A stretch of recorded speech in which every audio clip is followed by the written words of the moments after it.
आज का टॉपिक परमेश्वर ने दिया है प्लानिंग फॉर द लाइफ। अपने जीवन की हमें योजना कैसे बनानी है, हमें अपने जीवन को कैसे जीना है। ये आपको पता होगा कि हर इंसान, हम सब योजनाएं बनाते हैं, प्लानिंग बनाते हैं। क्या प्लानिंग्स करते हैं? जैसे आज हमें छुट्टी थी, तो आज छुट्टी को हमें कैसे यूटिलाइज़ करना है, क्या काम करना है, हमने उसकी प्लानिंग कल ही कर ली होगी। जैसे बच्चे पढ़ाई करते हैं तो उसके लिए प्लानिंग करते हैं कि मुझे कैसे पढ़ाई करनी है, कौन सी डिग्री हासिल करनी है, कौन से कॉलेज में एडमिशन लेना है।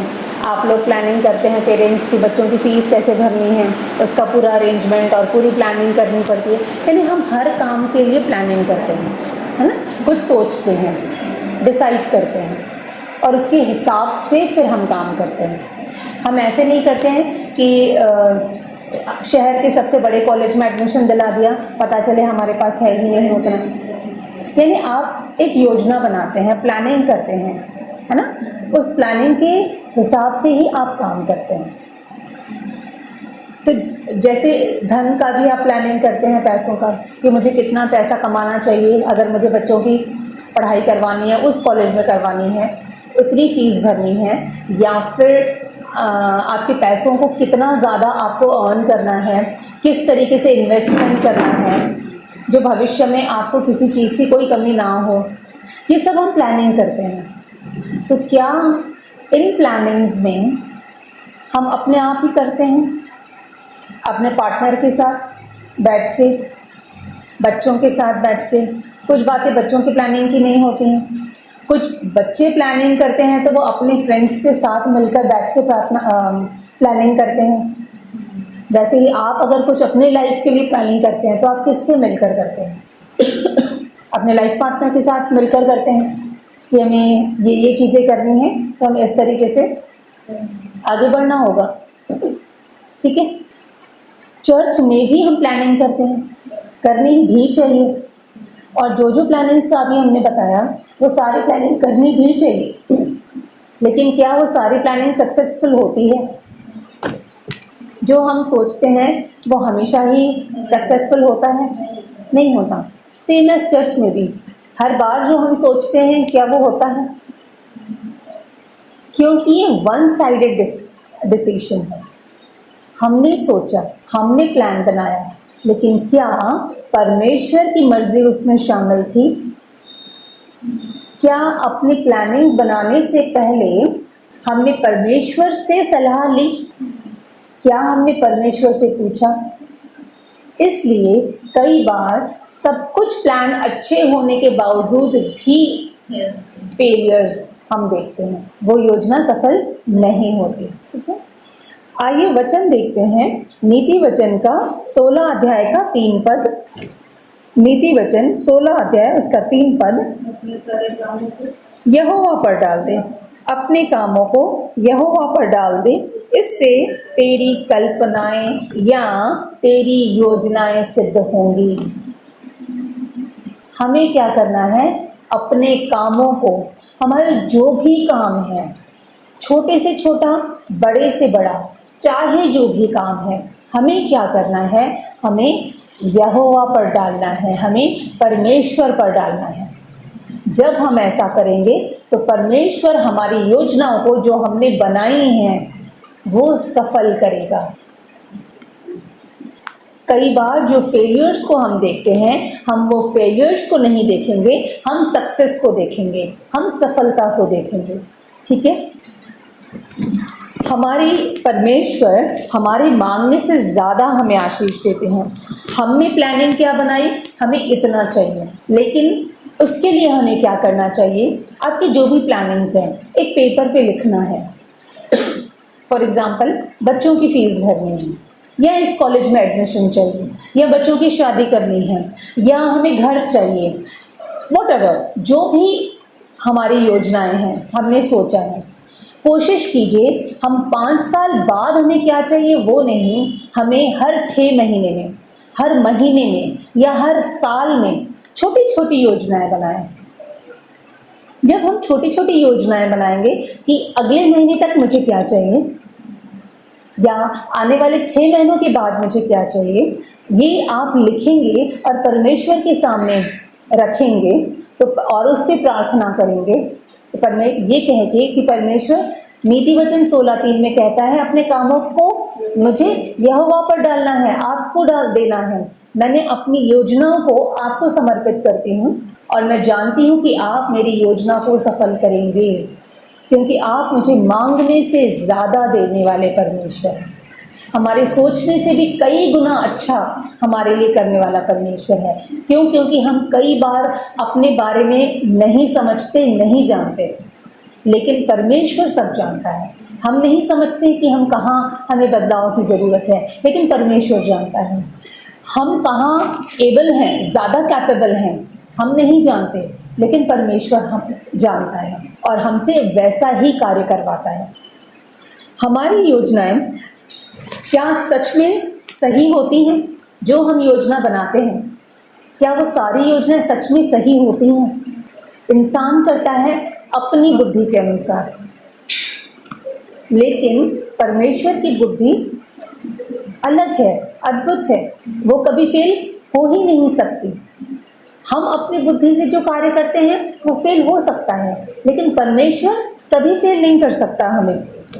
इसलिए जब हमें सफलता चाहिए होती है तो हमारी योजना परमेश्वर से अलग नहीं बनानी चाहिए हमें। जब हम कोई योजना करते हैं तो हमें परमेश्वर के सम्मुख बैठना चाहिए, हमें प्रार्थना करनी चाहिए कि परमेश्वर, मैं इस कार्य को सोच रही हूँ, मेरे लिए या मेरे बच्चों के लिए क्या सही है, क्या उत्तम है। आप वैसे ही मुझे सजेशंस दीजिए, आप वैसा ही मेरा मार्गदर्शन कीजिए।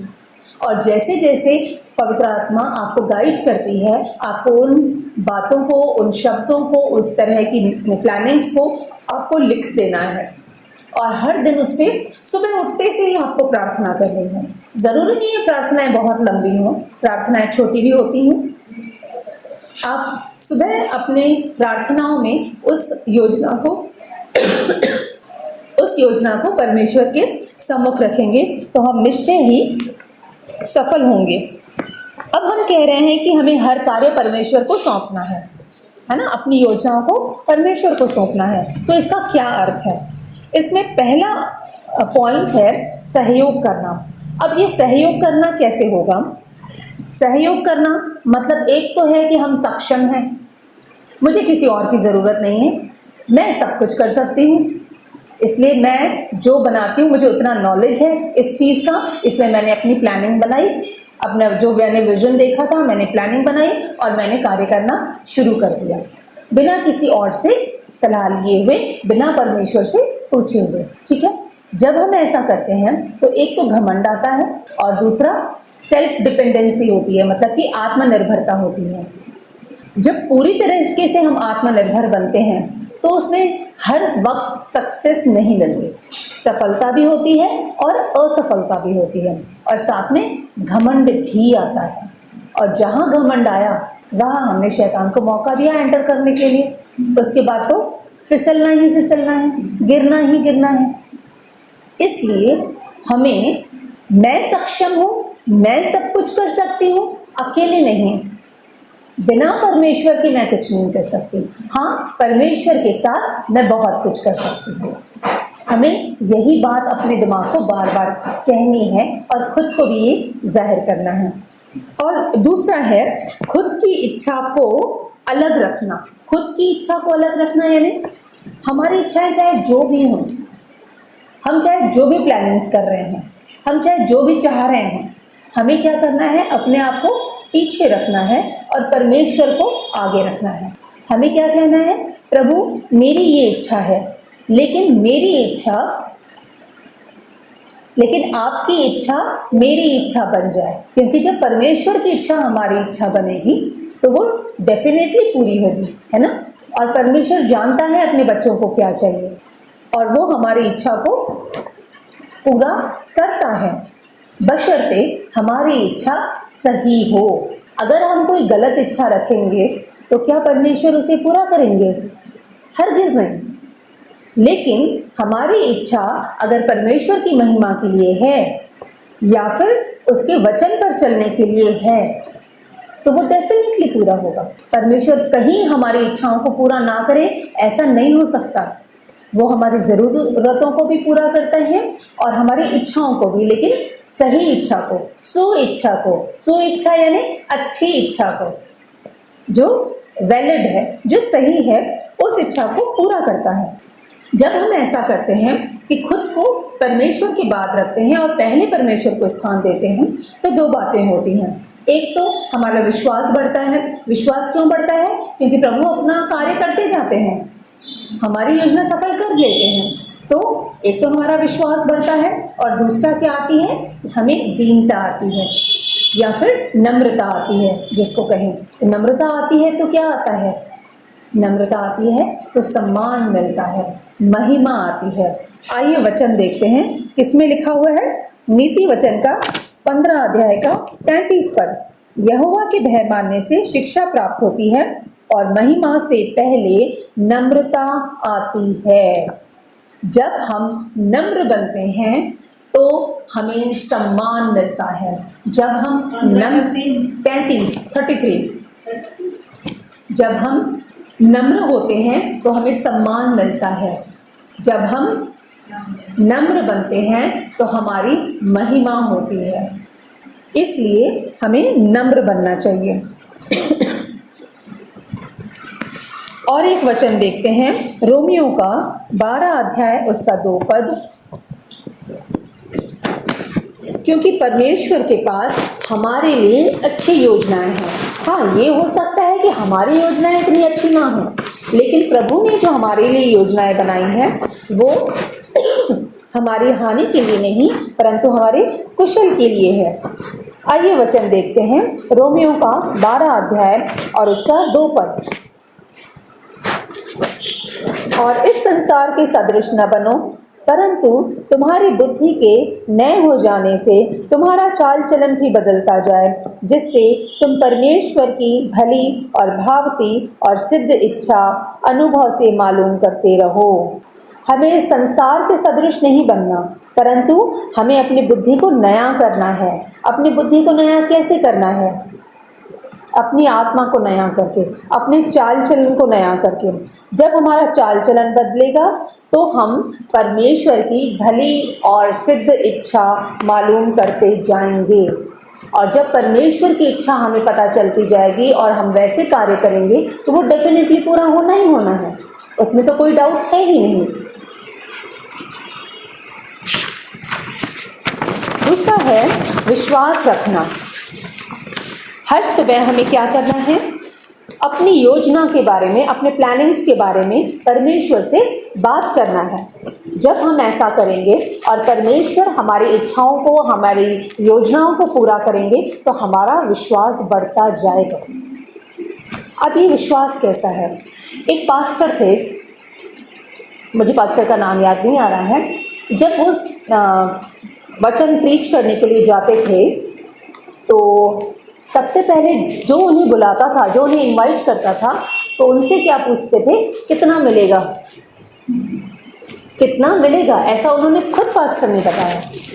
लेकिन जब उन्होंने अपने खुद को पीछे रखा और प्रभु को आगे रखा और प्रभु की इच्छा को मालूम करते गए तो उनके अंदर नम्रता आई, उनका विश्वास बढ़ता गया, क्योंकि जो वो चाहते थे परमेश्वर उससे बढ़कर करने लगे। अब उसको समझ में आया, उन पास्टर को, कि मुझे नम्र होना है। जब वो नम्र बन गए तो उनका विश्वास बढ़ता गया और सम्मान बढ़ता गया। अब जब ये चीज़ उनको समझ में आया तो उन्होंने क्या किया? फिर जब कोई इनवाइट करता था तो क्या कहते थे? तुरंत हाँ या ना में जवाब नहीं देते थे। वो अपने रूम में जाते थे, परमेश्वर से पूछते थे और उसके बाद हाँ या ना का जवाब देते थे। ये है नम्रता, ये है परमेश्वर को पहला स्थान देना, ये है अपनी योजना, अपना हाँ या ना कहने से पहले परमेश्वर से पूछना। तब वो पास्टर का नाम और आगे बढ़ गया, परमेश्वर ने उनको और ऊंचा किया। परमेश्वर हमें नम्र बनाना चाहता है, क्योंकि परमेश्वर जानता है सफलता की एक ही चाबी है, एक ही कुंजी है, नम्र बनना। जब हम नम्र बनेंगे तो हमारा सम्मान बढ़ता जाएगा, और सम्मान बढ़ेगा तो सफलता तो आनी ही आनी है। नेक्स्ट पॉइंट है सलाह लेना। हमें किसी से सलाह लेनी चाहिए। उसके लिए एक वचन देखते हैं, यशाया का 30 अध्याय का 1 और 2। यशाया 30 अध्याय उसका 1 और 2 पद। यहोवा की यह वाणी है, हाय उन बलवा करने वाले लड़कों पर जो युक्ति तो करते परंतु मेरी ओर से नहीं, वाचा तो बांधते परंतु मेरे आत्मा की सिखाए नहीं, और इस प्रकार पाप पर पाप बढ़ाते हैं। क्या कह रहे हैं परमेश्वर? हाय उन लड़कों पर जो युक्ति तो करते हैं परंतु मेरी ओर से नहीं। क्या हम भी ऐसा कुछ कर रहे हैं? क्या हम योजनाएं बनाते हैं लेकिन प्रभु से सलाह नहीं लेते? क्या हम वाचा तो बांधते हैं लेकिन बिना परमेश्वर से पूछे हुए? अगर ऐसा करते हैं तो हमें खबरदार होना है, हमें रुकना है और इस बात के लिए हमें फिर से सोचना है, क्योंकि अगर हम ऐसा नहीं करते तो हम पाप पर पाप बढ़ाते हैं। आगे कहते हैं, वे मुझसे बिना पूछे मिस्र को जाते हैं कि फिरौन की रक्षा में रहें और मिस्र की छाया में शरण लें। यानी जो परमेश्वर को नहीं पसंद हम वही बातें करते हैं, हम वही कार्य करने के लिए योजना बनाते हैं, तो क्या उसमें सफलता मिलेगी? फिर चाहे हम कितना भी उसके लिए प्रार्थना कर लें लेकिन उसमें सफलता नहीं मिलती। चाहे हम कितना भी फास्टिंग कर लें लेकिन उसमें सफलता नहीं मिलती। क्यों? क्योंकि परमेश्वर जानता है हम जिस रास्ते पे जा रहे हैं उसमें दुख है, लेकिन परमेश्वर जो हमें आशीष देते हैं उसमें दुख नहीं मिलाते, उसमें आनंद होता है, उसमें सफलता होती है। तो हमें हर कार्य परमेश्वर से पूछ कर करना चाहिए, क्योंकि जैसे बुद्धिमान मनुष्य होता है, कोई भी प्लानिंग करता है तो किसी न किसी से सलाह लेता है, इंसान से लेता है या परमेश्वर से लेता है। अब इंसान से सलाह लेना क्या 100% सक्सेसफुल होगा? चाहे कितना बुद्धिमान हो, कितना ही नॉलेजेबल हो उस फील्ड में, लेकिन क्या ज़रूरी है कि वो सही होगा? नहीं। लेकिन एकमात्र है जो परमेश्वर है, अगर हम उनसे सलाह लेते हैं, उनके मार्गदर्शन के अनुसार कार्य करते हैं तो डेफिनेटली सक्सेस मिलेगी, है ना? जब हम ऐसा करते हैं तो नेक्स्ट पॉइंट है हमारा भरोसा बढ़ता है। आइए एक वचन देखते हैं, नीति वचन का ही 16 अध्याय का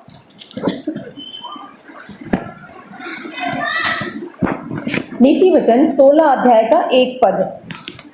देखिए क्या लिखा है, मन की युक्ति मनुष्य के वश में रहती है।